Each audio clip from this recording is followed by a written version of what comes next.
Good morning, friends. This is a talk which I have named God of all things. I am Dr. Prakash, an orthopedic surgeon. However, this is not an orthopedic talk. This will be of use to all doctors and many lay persons too. Now let me ask you a simple question. Diabetes, rheumatoid arthritis and myocardial infarction.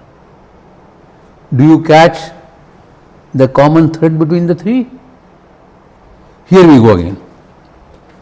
Hypertension, obesity and hypothyroidism.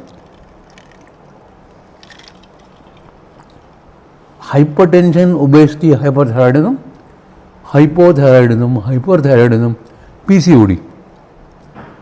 Do you catch the common thread? Or malignancies, demyelinating diseases, ischemic heart disease, infarcts, autism, Parkinson's disease, demyelinating disease. All these are linked to each other in a very simple yet a complicated method. In addition, human gut bacteria, aging, hormonal imbalance. What if I tell you that all these are closely interrelated? This complex interrelation is because of one single thing.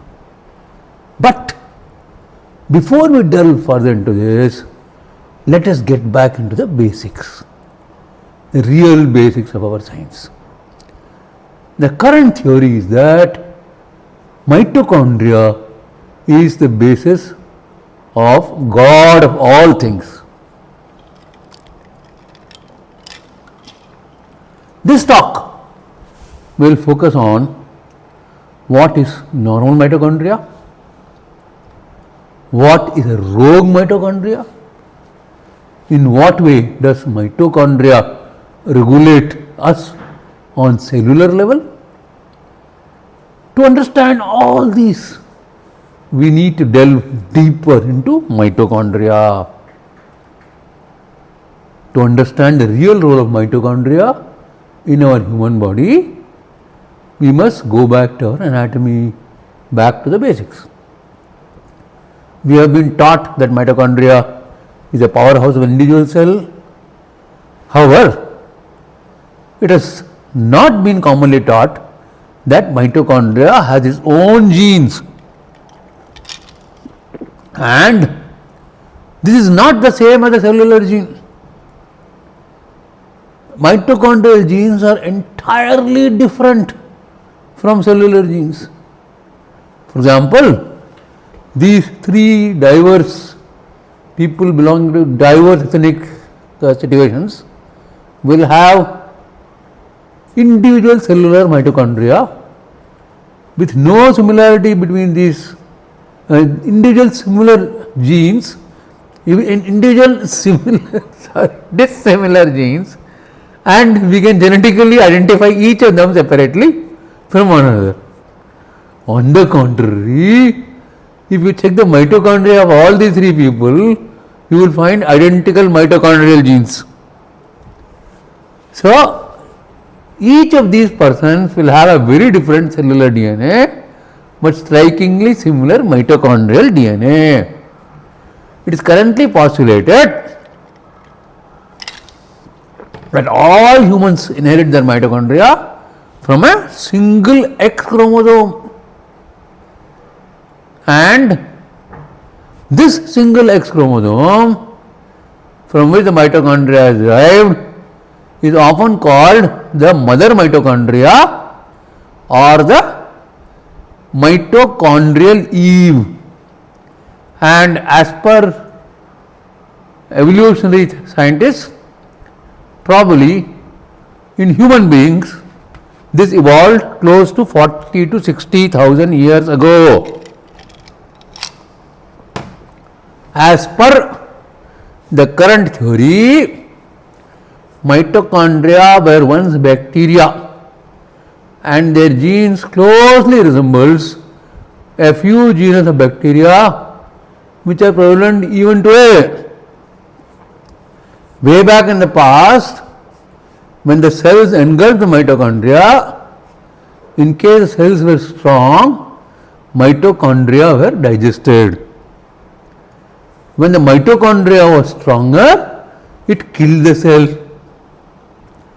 In very rare cases, the cell and mitochondria developed a symbiotic relationship.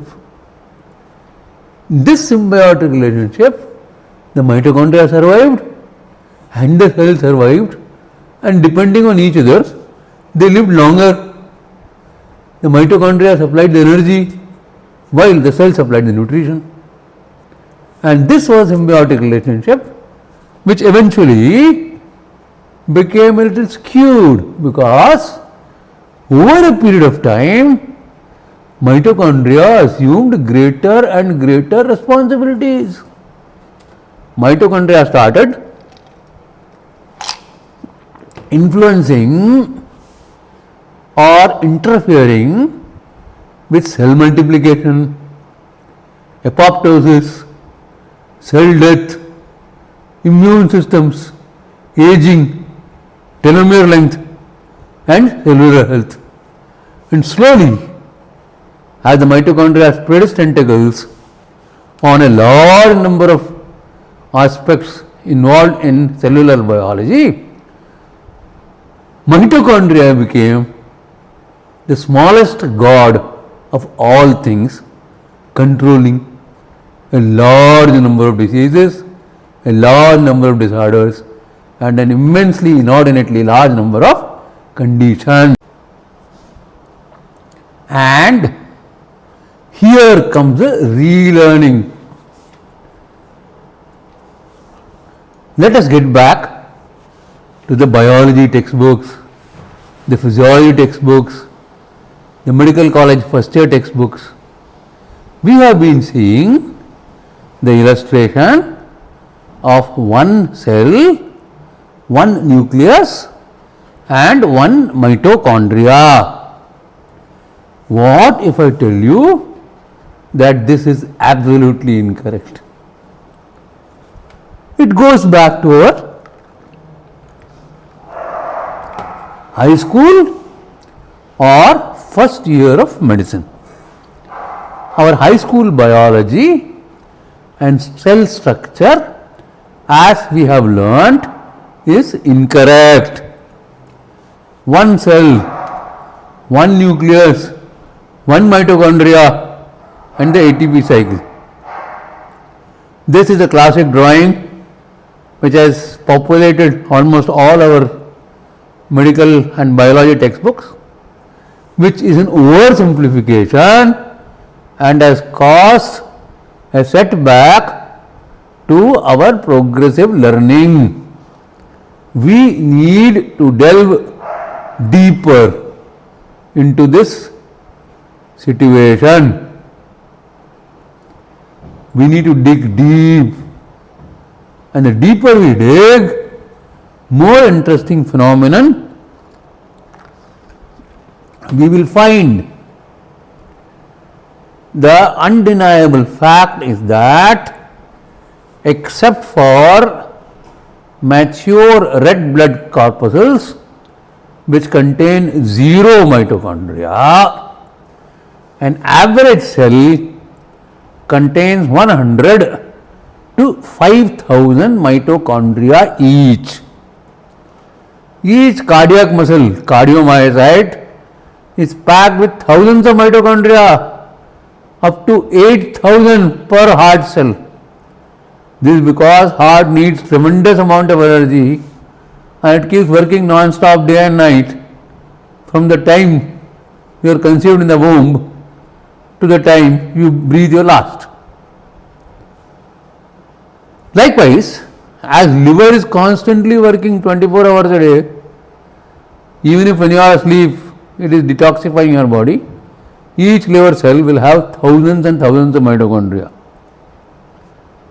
The number is between 1200 to 3500. A single neuronal cell will have 1 lakh plus mitochondria. Imagine 100,000 mitochondria in a single neuronal cell.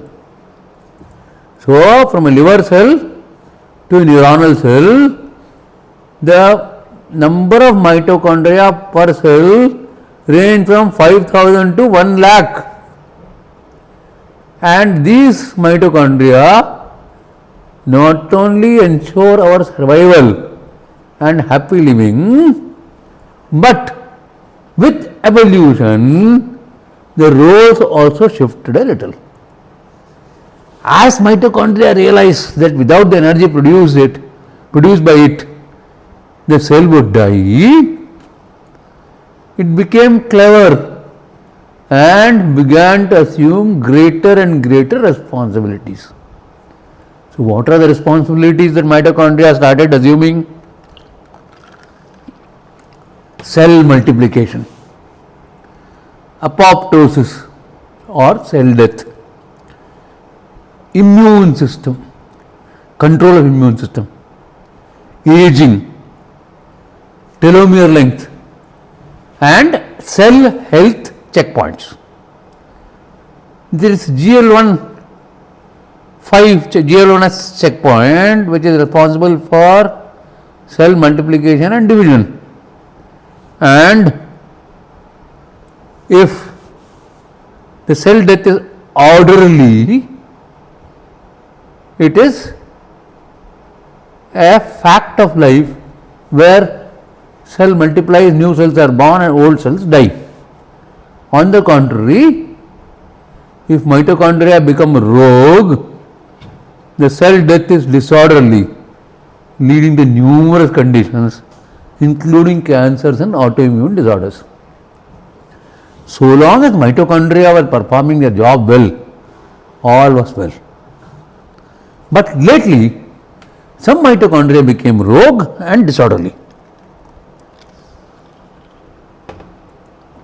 So you can see a difference between the rogue and the disorderly mitochondria, and from orderly apoptosis to disorderly apoptosis, and how the Warburg effect starts and how normal cells transfer to cancerous cells.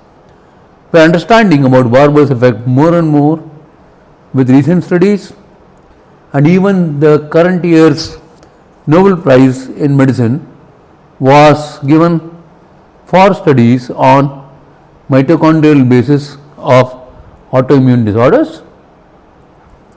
With evolution, mitochondria started interfering with cell death, cell multiplication, immune system, aging and telomere length.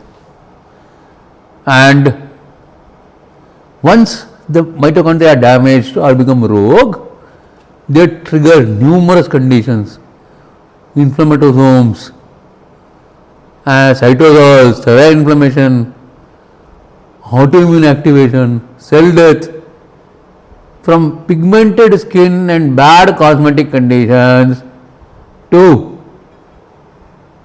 autoimmune infections, autoimmune disorders, psoriasis, rheumatoid arthritis, and to malignancies and cancers.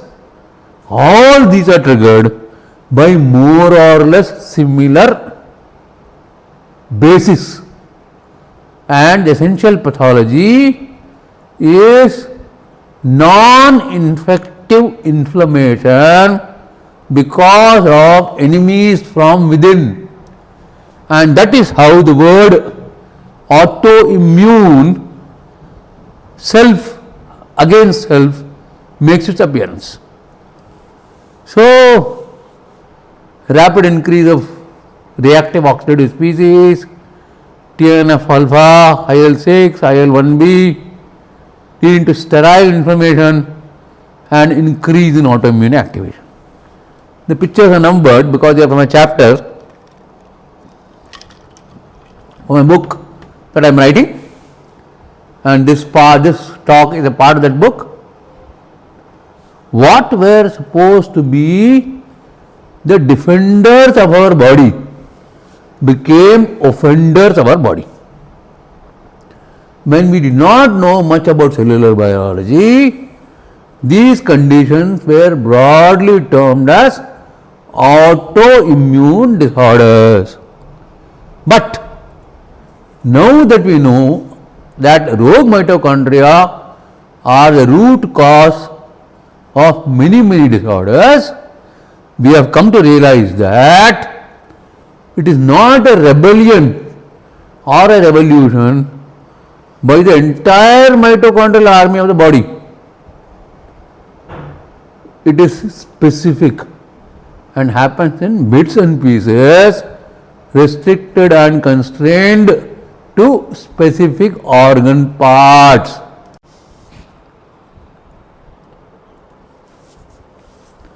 So, it is not a rebellion or a revolution, but it is splinter units becoming rogue. It happens organ wise or system wise. So, when pituitary gland is deranged, it will cause satiation center targets, leading to overeating, conversion of carbohydrate into fat, dyslipidemia, obesity, which is essentially now called the current fad or fashion, pancreatic derangement will cause diabetes mellitus, type 2 diabetes, which is awfully common these days. Adrenal derangement will cause hypertension. Thyroid derangement will cause hypo or hyperthyroidism, and synovial derangement will cause arthritis. As my close friend Dr. Mukherjee will say, arthritis comes last and is a warning bell of so many other disorders in the body that you investigate an arthritic patient, you will find diabetes, impending heart attack, hypertension, obesity, dyslipidemia, and a plethora of other disorders. During my recent travel, among the people waiting at the airport lounge, I found that close to 85% were medically unfit, and half of them were with a Coca-Cola or a Fanta in one hand and burgers or French fries or donuts or some syrupy material of extraordinary high caloric value being chewed watching the TV or scrolling on their phone. Now going back to mitochondria, mitochondria have got many other complex roles too. If there is a prenatal neuronal mitochondrial derangement or just postnatal or vaccine induced, that will cause autism in a child. It is currently postulated that pre or postnatal mitochondrial trauma causes the obscure disorder called autism, which is a great torture to the parents, though the child is unaware of the distress and difficulties that is being caused around him. These are practically normal children who just need a minor mitochondrial reset to get back to their normal lives. Unfortunately, the modern plethora of medical management adds chemical toxicity in the form of drugs, which is dangerous and useless for these children. Neuronal derangement in older age will cause severe deflection of dopamine, oxytocin, serotonin complex. And of course, we all know the perils of Parkinsonism, especially if you have one in your family, and how the substantia nigra gets degenerated, and how even small things like buttoning of shirt become difficult. Neuronal derangement may also cause demyelination and many associated disorders, including muscular dystrophies. So, these conditions were hitherto thought to be uncurable, but now we have found the missing link or the coordinating line between all these factors. It stands to reason that we now can actually do something about these. In other words, everything from autism to diabetes or hypertension to Parkinsonism, autoimmune disorders or cancers are bound by the same thread of mitochondria, which are becoming rogue. So, this AI generated drawing gives you the central core of mitochondria, which once becomes rogue, may cause autism, may cause diabetes, may cause autoimmune disorders, may cause Parkinsonism, may cause cancers, sarcomas, carcinomas. If mitochondria becomes rogue, uncontrolled cell multiplication is cancer. Decreased cell health is aging. Disturbed immune status is autoimmune disorders, rheumatoid arthritis, psoriasis, systemic lupus erythematosus. Shortened telomere length is physiological aging. Neuronal issues will cause demyelination, autism, Parkinsonism, etc.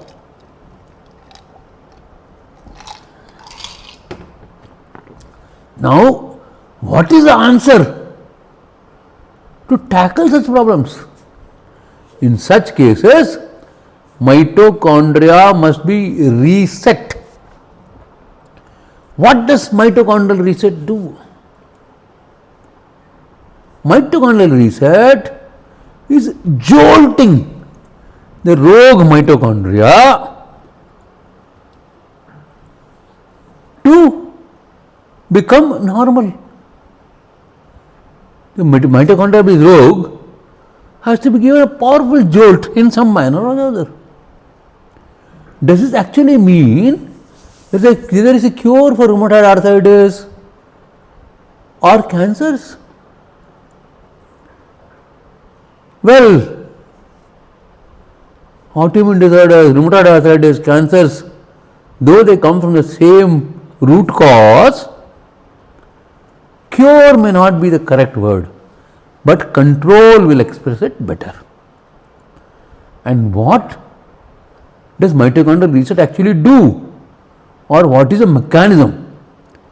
Now, many doctors and patients and people around are always worried about scientific background and scientific validity,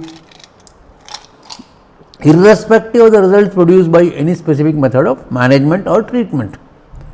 And these drawings will roughly show you how a mitochondrial reset works and restores normalcy in either autoimmune disorders, hypertension, diabetes, malignancy or autism. A detailed description, paragraph wise, of each of these steps of how oxidative stress is combated and how mitochondrial dysfunction is restored and how sterile inflammation or non-infective inflammation is tackled and what is mitophagy, what is RNA mutation, mitochondrial disorder 1, dynamics disorder 1 and index gates will be explained in detail in the book that I am writing. But for now it suffice that these methods of mitochondrial reset has been studied in autoimmune disorders, neuropathies and even cancers. And what does mitochondrial reset actually do? It restores the ATP production, reduces the oxidative stresses, normalizing the cell signaling, suppresses the malignancies and cancers, has a strong effect on TNF alpha and IL-6 switches for chronic inflammation, promotes mitochondrial biogenesis, re-establishes apoptosis control, negates the Warburg effect, enhances neuromuscular function. It makes normal cell signaling and restores the neurodynamics in neurologically compromised patients. Now, if the right methods are used and right hands are using the methods, the results have been very encouraging. So far, results in my hands and those of other pioneers in this field has been extremely encouraging and useful. These are the effects of mitochondrial research, which does all these things: restores energy production, reduces the oxidative stress, normalizes cell signaling, improves insulin sensitivity, enhances neuromuscular function, promotes mitochondrial biogenesis, re-establishes apoptosis control, switches off chronic inflammation. But most importantly is to restore the normalcy to the patient. What are the mitochondrial reset switches in the order of efficiency, high to low? There are no publications per se on this, but this is what we normally teach to the IUAOS members. Top of the line is extracorporeal blood oxygen ozonization called EBOO. Second is major autohemotherapy. Third is hydrogen water bath. Fourth is hypothermia at minus 170 degrees for 3 minutes or less, 180 seconds. Fourth is hydrogen bubbled infusions in a bathtub or a mini swimming pool or a hydrogen shower at a very high volume and concentration.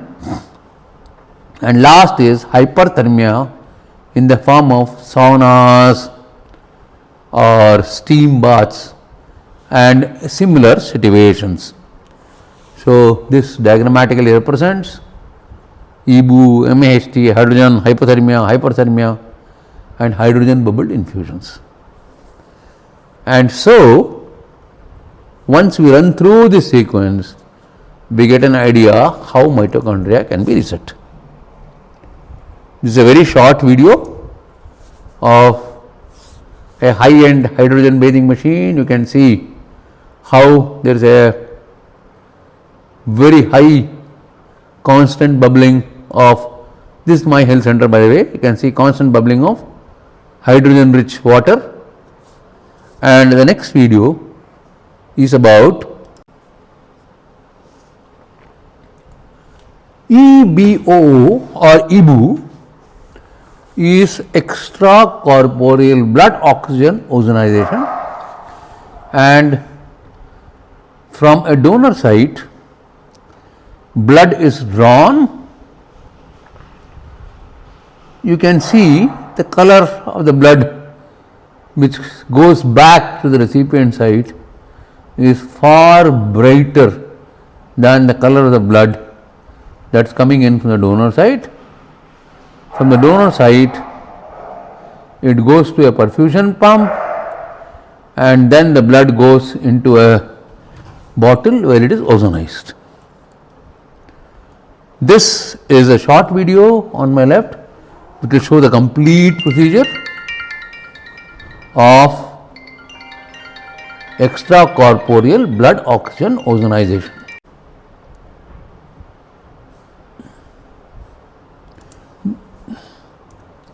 This is a demonstration of the EBOO procedure. A donor vein is identified and a venflon is pushed in. That is connected to the tubings and the perfusion pump is started.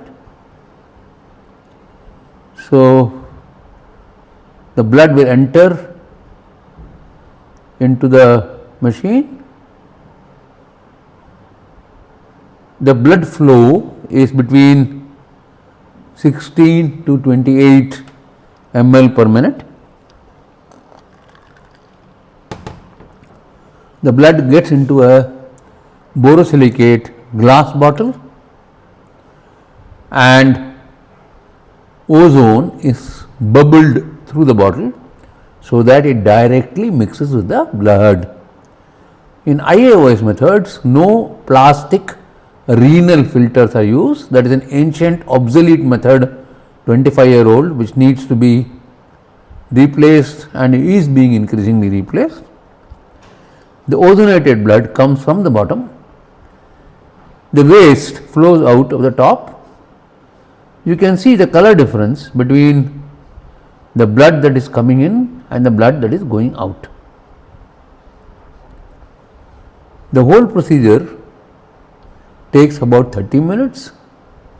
Close to 100,000 micrograms of ozone are introduced into the patient's blood in every 10 minutes, meaning that in 40 minutes 400,000 micrograms of ozone will be introduced.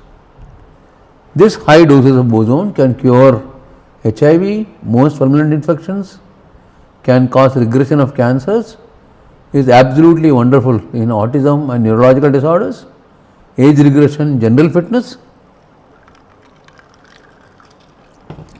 And the amount of ozone that is administered to the patient in a session will entirely depend upon his blood volume and for the condition for which the same is being administered.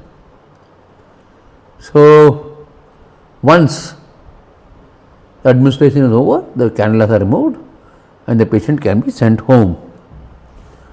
The wonders of molecular therapies in mitochondrial reset are still being explored. My own example of sudden hypertension induced by high altitude will show how miraculous these therapies can work. I was in Nepal for a conference and high altitude on my return caused me to take my blood pressure, not because I had any symptoms. Normally I am normotensive with a low BP, and when I examined, I found that I had a blood pressure of 163 by 98. This made me go to the hospital and get a hydrogen infusion with nutraceuticals, and without any medications, immediately after the drip, my blood pressure fell to 144 by 90. So you can see from 163 by 98 to 144 by 90, my blood pressure became controlled nicely.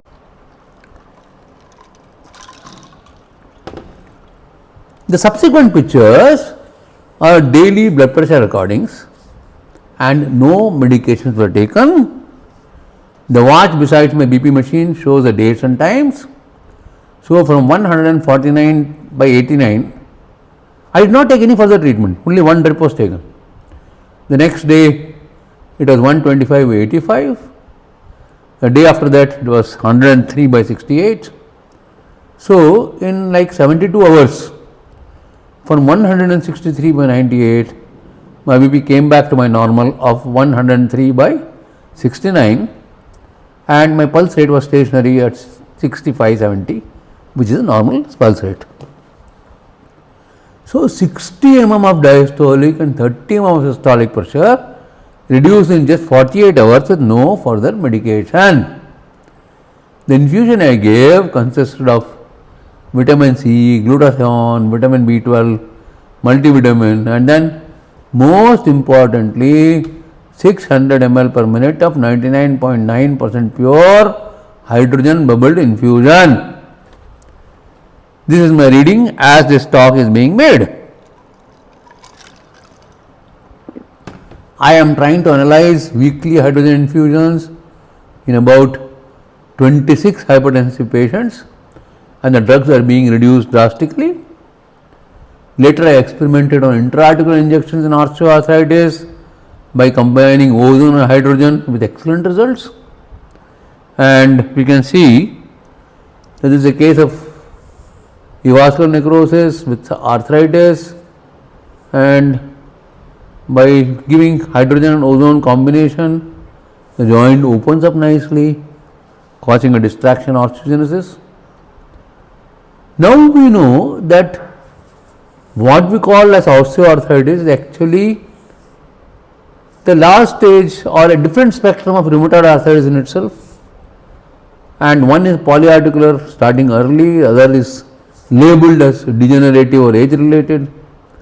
You can see the X-ray of a patient, 74-year-old with a standing AP, and the dates are here, and you can see the results in 6 months time, and you can see how the joint space has opened up. I have put both X-rays for comparison to show how mitochondrial resets not only resets the body but also re-switches the joints for excellent early function recovery without the hurried need of a knee replacement. So, mitochondrial resets, ozone, MAHT Rebu with early function speeds up bone healing rather dramatically. This is a demonstration of an extracorporeal blood oxygenation (EBU) procedure done on myself, because I take this procedure once a month regularly for my health benefits. So, first gloves are done and we take about 3500 ml, 3500 international units of heparin, which is put in a vacuum bottle where it is sucked in automatically.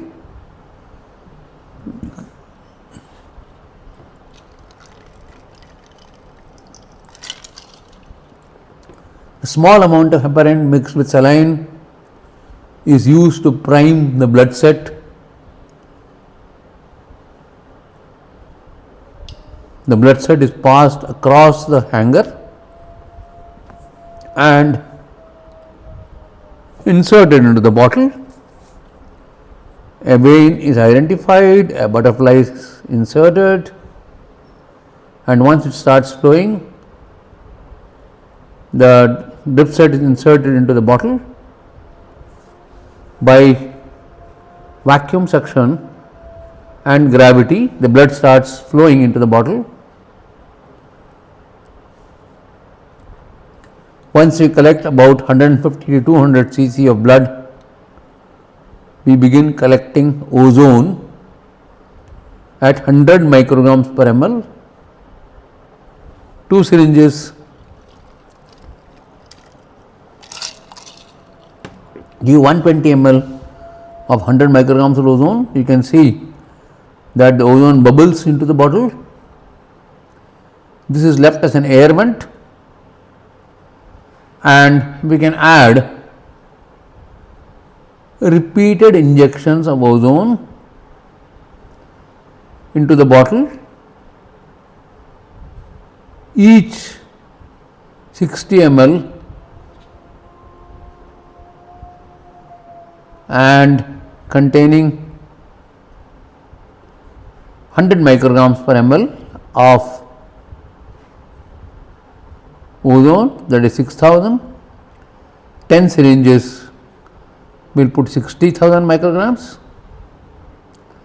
Previously 2 syringes were put, so totally 80,000 micrograms have been mixed with 200 ml of blood, and the whole blood goes back to the same closed chamber into the body. So, this is a mega MAHT. Previously, the bottle was retilted and tilted again, and vacuum was created and multiple amounts of blood was collected, but Now we have refined the technique so that in a single pass we do something like 20 passes, resets our mitochondria, causes age reversal. This is a frame of legends,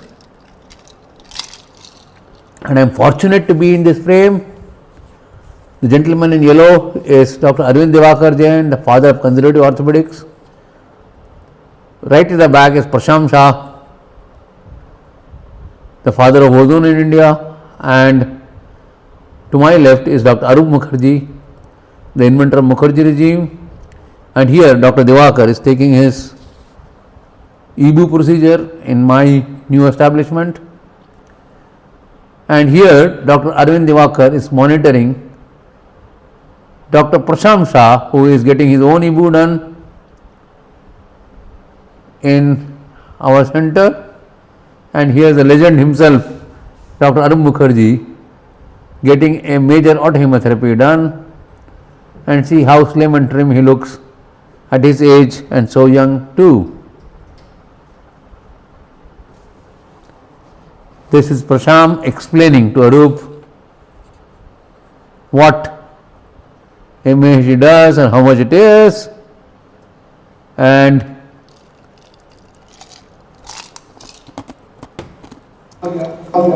Nine into 60.